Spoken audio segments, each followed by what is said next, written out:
hello guys नमस्ते स्वागत छ सम्पूर्ण दर्शकहरूलाई मेरो युट्युब च्यानलमा है होइन न्यू डे न्यू ब्लग यति जाडो छ यतातिर है बाहिरतिर त झन् पुरै हुस्सुलाइरहेछ अहिले 4 बज्न लाग्यो अब एकछिनमा निस्किने विद्यार्थीहरूले चाहिँ मसरुमको चाहिँ प्लास्टिक काट्दैछन् है अब म त्यहाँ जान्छु होइन भिडियोलाई चाहिँ हेर्नु भएको छ भने चाहिँ है कमेन्ट गर्न च्यानललाई सब्सक्राइब गर्न होइन साथीभाइलाई चाहिँ यसो भिडियोहरू चाहिँ सेयर गर्न नबिर्सिनु होला होइन त्यही हो भिडियोहरू आउँदै गर्छ तपाईँ हेर्दै गर्नु होइन त्यही त हो अहिले चाहिँ 3:52 भएको छ एकदम राम्रो विद्यार्थी आउनु ल काम खै कसै गर्छु ल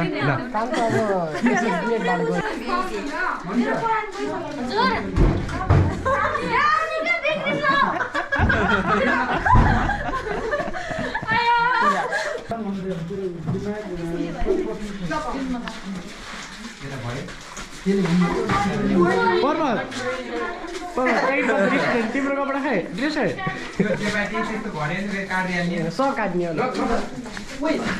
खुसीजी मैसा म्याम सर आज के गर्न लाग्यो अरे यसले प्लास्टिक काट्न लाग्यो भने प्लास्टिक आज प्लास्टिक काट्ने काममा चाहिँ हाम्रो मैसा म्यामले काटिराख्नु भयो है मलाई नदेखाउने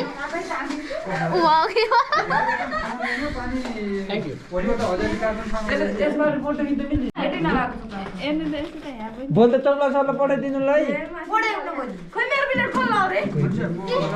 चोप्ला सरको हुन्छ भोलि किन छ चोप्ला सर जिन्दगीमा पढ्यो भने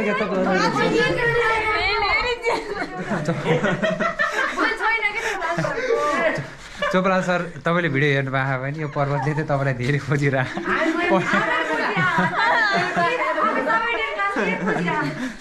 पढ्ने केही होइन मार्क्स भन्दा तर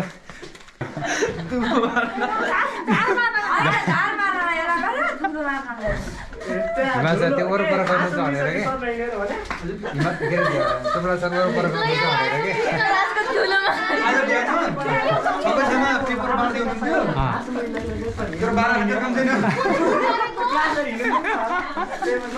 लक्ष्मी खड्का 12 तेरो काम छैन पर्वत राणा 2 तेरो पनि बाढे पुरै काम त त्यसै गर्नु आन्थ्यो अनु पौडेल 5 तेरो काम छैन पुरै के छिटो कति फास्ट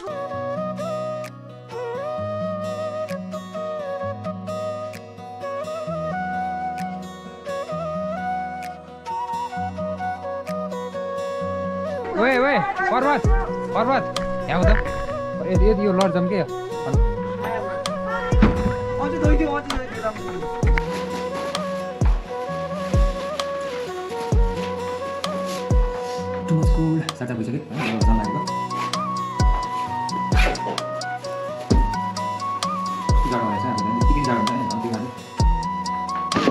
अफरोड बाटो हिँडेर बाइकै खत्तम भएको छ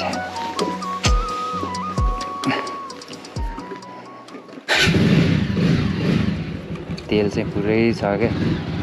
अस्ति हालेको तेल होइन अब अस्ति मैले 2300को हालेँ फुल 2300को अटो यसमा अब त्यो 2300 भनेको चाहिँ कति लिटर अट्यो त्यो चाहिँ हेर्न बिर्सिछु यार मैले अनि त्यो 2300 भनेको लिटर अनुसार हुन्छ जस्तो कि 1 लिटर 1 दिन कि 12 दिन सायद मेरो 12 दिन चल्छ होला यसले अन्त बाहिर गएन भने चाहिँ नभए सकिहाल्ने कि तेल यार सबैभन्दा समस्या यो बाइकको तेलै छ कि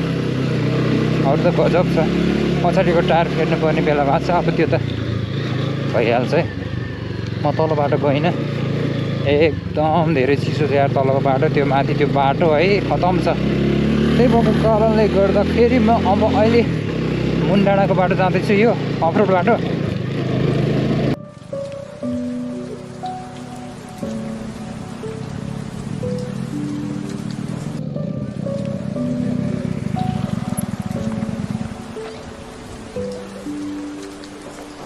बाटो चाहिँ यहाँ माथिबाटै लगायो माथिबाट चाहिँ सबै त्यो माटोहरू चाहिँ तल आखान कि खोल्सामा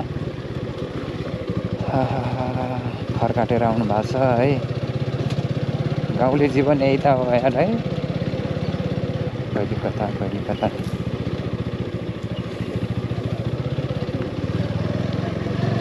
हामी सबैकै गाउँले जीवन के होइन गाउँको मान्छेहरूकै 24 घन्टा यहाँ आमा है हाम्रो आमा सबै गाउँको मान्छेको लगभग सबैकै 24 घन्टा सुत्ने टाइम बाहेक बाँकीको समय भनेको हरेक मिनेट बिजी हो होइन उहाँहरू फुर्सद पनि हुँदैन होइन एकदम के अहिले अब मानौँ न जति उमेर हुनुभयो त्यहाँ आमा अथवा हाम्रो आमा अथवा तपाईँको आमा पनि गाउँतिरै हुनेको सबैको के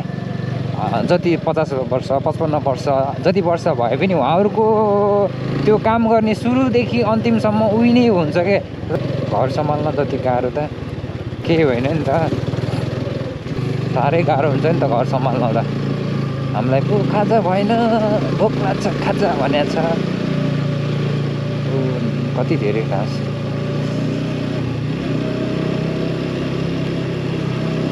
अनि उहाँहरूले काम गर्न पनि छोड्नुहुन्न कि जति बुढो भए पनि रेस्ट गर्नुहोस् होइन रेस्ट गर्ने उमेर हो यो भन्दा पनि मान्नुहुन्न उहाँलाई चाहिँ त्यो काम नगरिकन चित्तै बुझ्दैन क्या त्यो सबैको कहानी हो यो घरको कहानी हो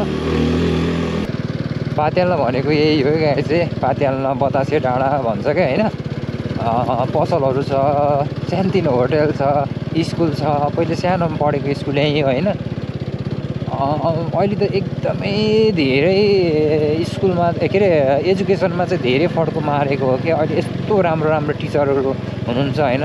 त्यहाँलाई चाहिँ तपाईँहरूले चाहिँ के गर्नुपर्छ त भन्दाखेरि चाहिँ युज गर्न सक्नुपर्ने हुन्छ कि नत्र मैले यहाँ 4 क्लासमा पढ्ने बेला मैले साँच्चीकै भनेको मैले 4 क्लासमा एबिसिडी सिकेको कि यहाँ बाटो चाहिँ यस्तो छ है यो स्कुलको यहाँ घरहरू फाल्न पर्ने भएको थियो यहाँ होइन तर घरहरू फाल्ने कुरा त आएन नि त त्यही भएर हाम्रो पण्डित दाइको पसल अघि हामीले यहाँ 4 पढ्यो 4 पढिसकेपछि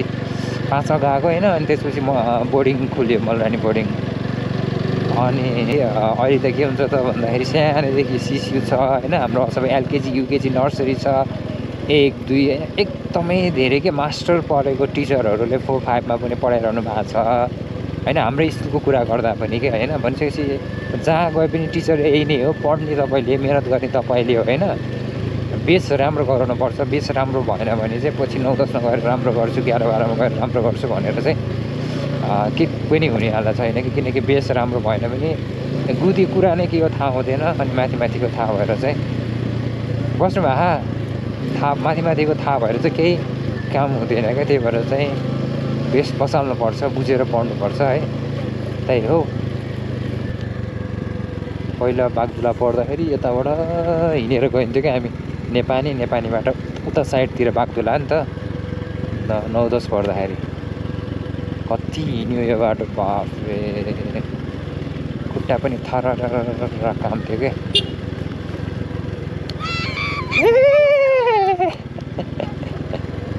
चिसो हावा चल्छ यहाँ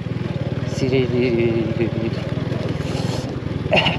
कस्तो थियो यो बाटो कस्तो भयो कि हेर्दै जापान टोकियो बेसरी ठोकियो